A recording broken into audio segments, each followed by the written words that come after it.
नौजवान दोस्तों, आज खिरियाबाग के इस धरने में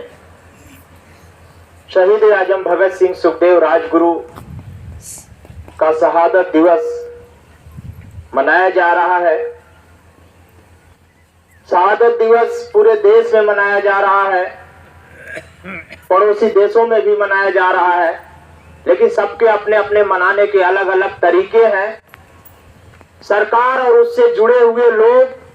विभिन्न राजनीतिक दलों से जुड़े हुए लोग इस रूप में मना रहे हैं कि भगत सिंह ने जिस आजादी के लिए अपनी कुर्बानी दिया था वो आजादी 15 अगस्त 1947 को मिल गई, और वही आजादी गांधी जी और तमाम लोग भी चाहते थे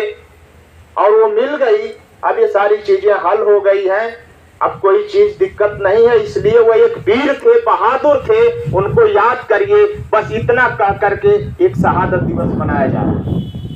लेकिन आंदोलनकारी, खिरियाबाग के आंदोलनकारी और पूरे देश के आंदोलनकारी जो अपने जमीन, मकान, अपना घर, रोजी रोजगार बचाने के लिए, अपना देश बचाने के लिए जो लड़ रहे हैं, वो शहीद आजम को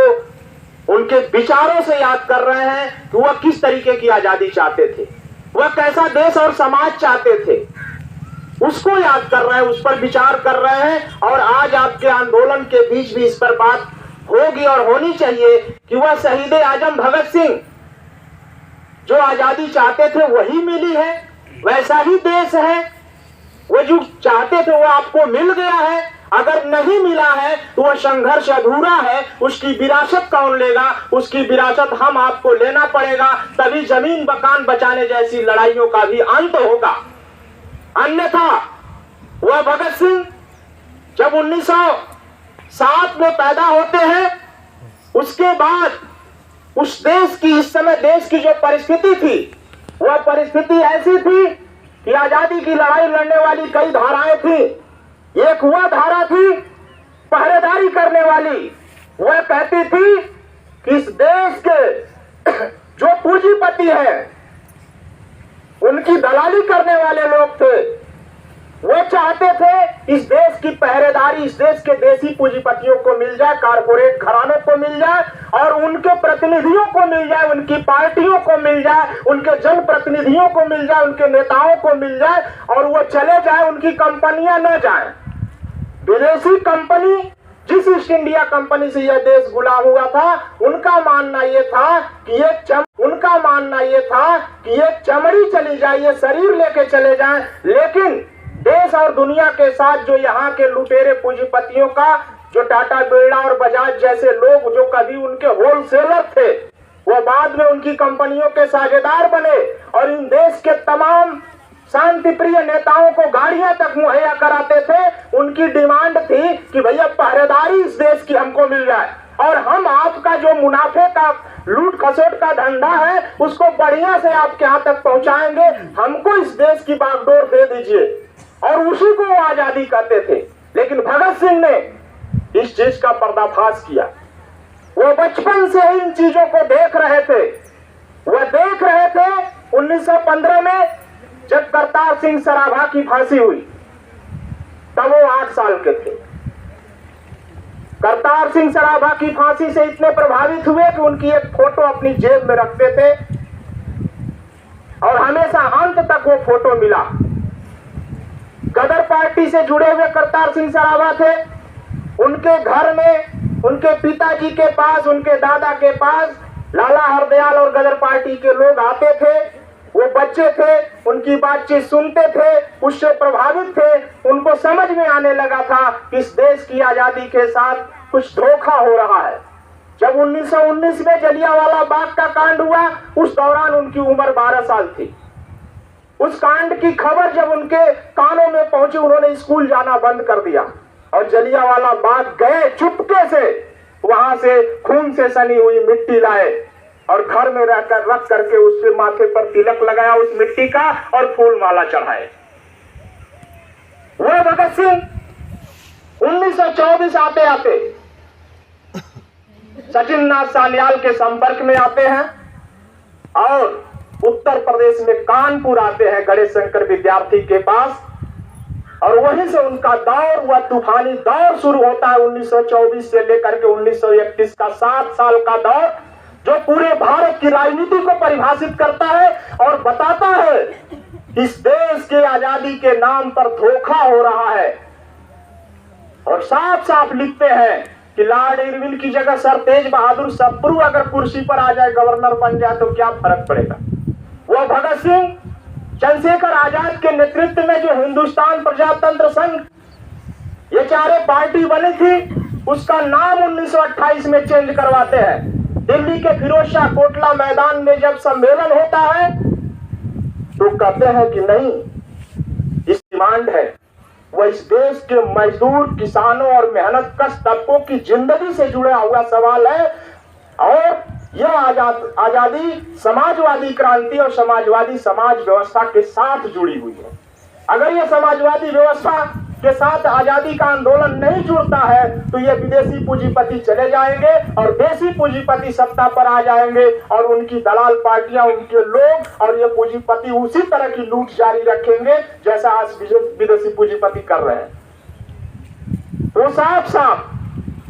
पार्टी के नाम में समाजवादी, हिंदुस्तान समाजवादी प्रजातंत्र संघ नाम रखा जाता है, उसका घोषणा पत्र निकलता है और साफ साफ यह बताते हैं, यह ऐलान करते हैं, यह प्रचार करते हैं कि भारत की आजादी, मजदूर किसानों की आजादी तब तक नहीं मिल सकती, यहाँ तमाम तरीके के जो शोषण है, तमाम तरीके के जो जातीय शोषण है, तमाम तरीके के जो महिला पुरुष के शोषण है, मजदूरों के, किसानों के शोषण है, इनको आजादी और इनकी जिंदगी में उजाला और आजादी जैसा उजाला, जिसको सम्मान और स्वाभिमान का उजाला कहा जाता है, बराबरी का उजाला, जो आजादी का पूरा मुकम्मल अर्थ होता है, वह तब तक नहीं मिलेगा जब तक कि इस देश में इन विदेशी पूंजीपतियों की सत्ता के साथ साथ देशी पूंजीपतियों की भी सत्ता खत्म हो जाए और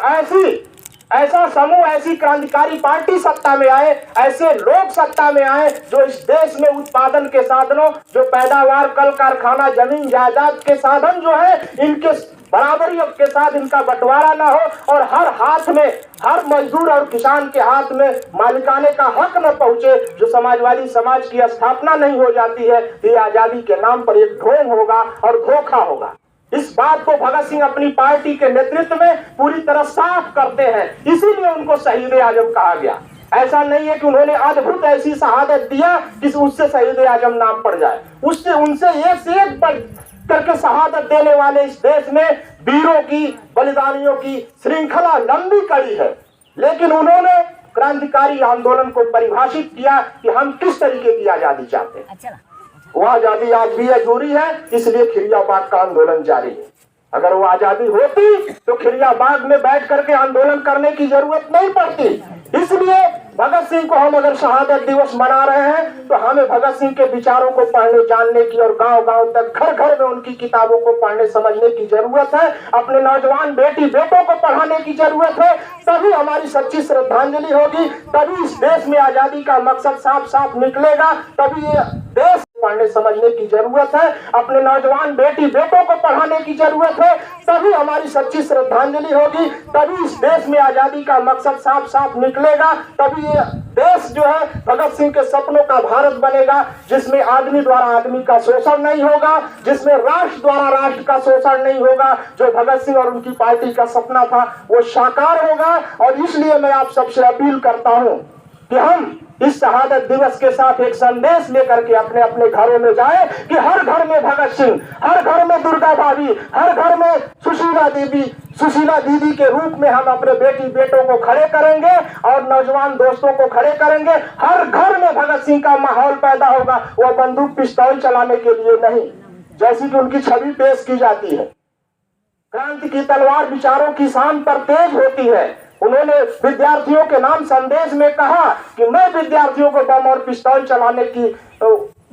अनुमति नहीं दे सकता, ये संदेश नहीं दे सकता। मैं विद्यार्थियों को यह संदेश देता हूं कि वह उन मजदूर कॉलोनियों में जाए, उन गंदी बस्तियों में जाए जिनको वास्तव में आजादी की जरूरत है, उनको आजादी का मतलब समझाएं और वो लोग जब आजादी के लिए आंदोलन में खड़े होंगे तो उनकी जो आजादी होगी वही देश की सच्ची आजादी होगी। और वही देश के लिए सच्ची आजादी जब होगी तभी सबके हाथ में काम होगा और सबकी जरूरतें पूरी होंगी और तभी यह देश समता मूलक समाज की स्थापना के रूप में बन पाएगा, तभी हर प्रकार के शोषण का अंत होगा। उन्होंने जाति पर भी लिखा, उन्होंने अछूत समस्या एक लेख लिखा। आज जब जाति के नाम पर जब टैक्स में बांध करके इस राम राज्य में घसीटा जा रहा है, जाति के नाम पर जब शादियां करने वालों की हत्याएं हो रही है, जाति के नाम पर जब तमाम रेप और बलात्कार हो रहा है, जाति के नाम पर जब उत्पीड़न हो रहा है, तो भगत सिंह ने अछूत समस्या पर भी लिखा और कहा कि तुम ही असली सर्वहारा हो, उठो और बगावत खड़ी कर दो, तभी इस शोषण का अंत होगा और तभी सच्ची आजादी का मतलब निकलेगा। इनकलाब जिंदाबाद।